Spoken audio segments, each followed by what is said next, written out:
একগুচ্ছ লাল গোলাপ নিয়ে তোমাদের সবাইকে ওয়েলকাম জানাই বন্ধুরা। পথ চলতে চলতে আমাদের সবার জীবনেই বহু বহু মানুষের সাথে আলাপ হয়। আমরাও তাদের সাথে মৈত্রী ভাবাপন্ন হয়ে মিত্রতা স্থাপন করি, সবার সাথে বন্ধুত্ব করে থাকি। তো কার সাথে কিভাবে বন্ধুত্ব করব, খুঁটিনাটি বিষয় নিয়ে যোগা টিচার মৈত্রীদি সুন্দর আলোচনা করেছেন। তার সাথে আমাদের মাঠের সকলের খুবই কাছের লক্ষ্মী কাকিমা প্রাণায়াম সম্বন্ধে, বিশেষ করে কপালভাতি প্রাণায়ামের উপকারিতার সম্বন্ধে অপূর্ব বিশ্লেষণ করে আমাদের সবাইকে এই বার্তা পাঠিয়েছেন যে আমরা সকলে মিলে যদি যোগযুক্ত হই তাহলে রোগ মুক্ত হওয়ার পাশাপাশি আমাদের জীবনে মানসিক শান্তি, সুন্দরতা অনেক অনেক গুণ বৃদ্ধি পাবে।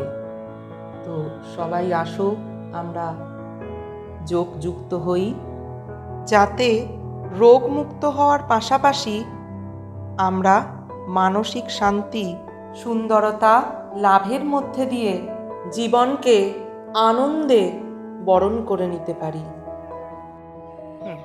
যারা মৈত্রী ভাবাপন্ন মানে বন্ধুত্ব স্বভাব, তাদের সাথে বন্ধুত্ব করা উচিত। যারা একটু দুঃখী তাদের প্রতি আমাদের করুণা করা উচিত, আর যারা পাপী তাদেরকে উপেক্ষা করা উচিত, আর যারা প্রচণ্ড দুঃখী তাদের প্রতি সহানুভূতি সম্পন্ন হওয়া উচিত। এইভাবে চললে আমরা নিজেদের একটু ব্যালেন্স রাখতে পারবো, ইমোশনালি যে ব্যালেন্সটা রাখতে পারবো। আমরা পাপীদের প্রতি খুব ইনভলভ হব না, খুব দুঃখীদের প্রতিও খুব ইনভলভ হব না, কারণ খুব দুঃখী ব্যক্তি আপনাকে দুঃখী করেই দেবে। আর খুব সুখী ব্যাপারটাকে অতি সর্বত্র বর্জতে, খুব দুঃখী ব্যাপারটা অতীতে চলে আসে। তাহলে ওর বাদ যারা ব্যালেন্স মানুষ তাদের সাথে আমরা মিশবো। আর আমাদের সবার মধ্যেই মৈত্রী, করুণা, মুদিতা, উপেক্ষা এই চার ভাব থাকা খুব দরকার। এখানে আমরা এখন করছি কপালভাতি নিয়ে বলি। এই যে মুদ্রাটা, এটা হলো লিঙ্গ মুদ্রা। যদি আমরা লিঙ্গ মুদ্রাতে সোজা হয়ে বসে পদ্মাসনে বা যেভাবে স্বাভাবিক বসে যদি কপালভাতিটা করি,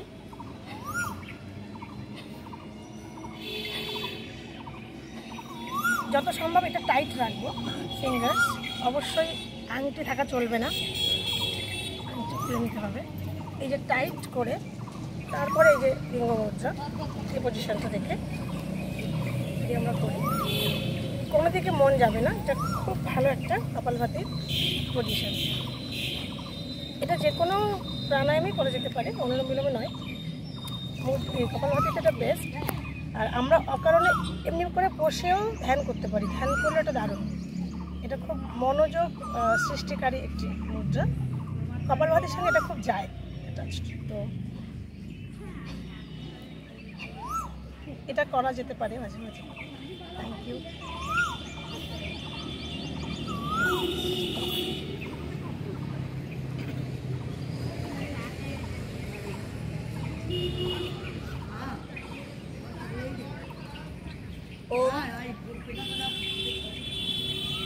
আমরা সকলেই এখানে উপস্থিত প্রাণায়ামের সম্বন্ধে জানি।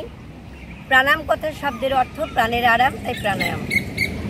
আমরা এতক্ষণ আমাদের এই যোগ টিচার মৈত্রীর কাছে শুনলাম কপালভাতি সম্বন্ধে, বা যোগটা আমরা করি কাদের সাথে কিভাবে আমরা বন্ধুত্ব করব সেই সম্পর্কে শুনলাম। ভীষণ ভালো লাগলো, নতুন কিছু আমরা জানতে পারলাম।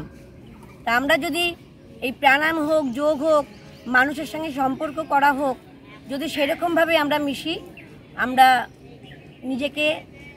নিজেকে তৈরি করতে পারবো। তা আসুন আমি যোগের সম্বন্ধে কিছু বলি। প্রাণায়াম আমাদের 8টি। প্রথম প্রাণায়াম ভস্ত্রিকা, দ্বিতীয় প্রাণায়াম কপালভাতি। প্রতিটি প্রাণায়ামই খুব গুরুত্বপূর্ণ। কপালভাতি তেমনি আমাদের কাছে বিশেষ গুরুত্বপূর্ণ।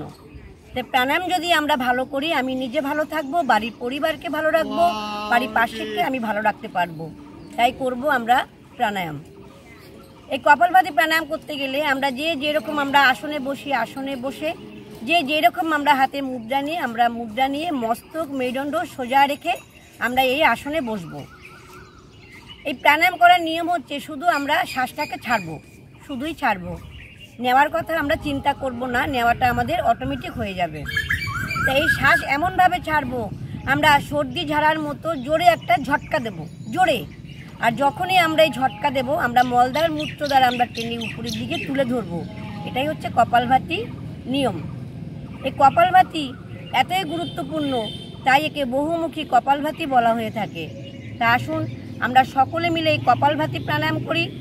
কপাল শব্দের অর্থ ললাট, ভাতি শব্দের কথা হচ্ছে সৌন্দর্য বা বৃদ্ধি। এই কপালভাতি প্রাণায়াম যদি করি আমাদের মুখের সৌন্দর্য বেড়ে ওঠে এবং আমাদের শরীরের প্রতিটি অঙ্গ প্রত্যঙ্গ আমাদের সুন্দরভাবে জেগে উঠবে। আর এই কপালভাতির নিয়মের যদি আমরা সঠিকভাবে করি আমরা অনেক কিছু রোগ থেকে মুক্তি পাব। আমরা গ্যাস, অম্বল, কোষ্ঠকাঠিন্য, ডায়াবেটিস প্রভৃতি রোগ থেকে আমরা মুক্তি পাব। এছাড়া আমাদের যে হজমের যে ব্যাপারটা আছে সেটা থেকে আমরা ভালো উপকৃত হব। এই প্রাণায়াম করলে আমাদের 4টি চক্র জাগ্রত হয়: মূলাধার চক্র, স্বাধিষ্ঠান চক্র, মণিপুরী চক্র, অনাহত চক্র। এই 4টি চক্র জাগরণের ফলে আমরা অনেক কিছু রোগ থেকে মুক্তি পাব। তা আসুন আমরা সকলেই কপালভাতি প্রাণায়াম করি, নিজে ভালো থাকার জন্য, বাড়ির পরিবারকে ভালো রাখার জন্য, বাড়ির পার্শ্বিককে ভালো রাখার জন্য।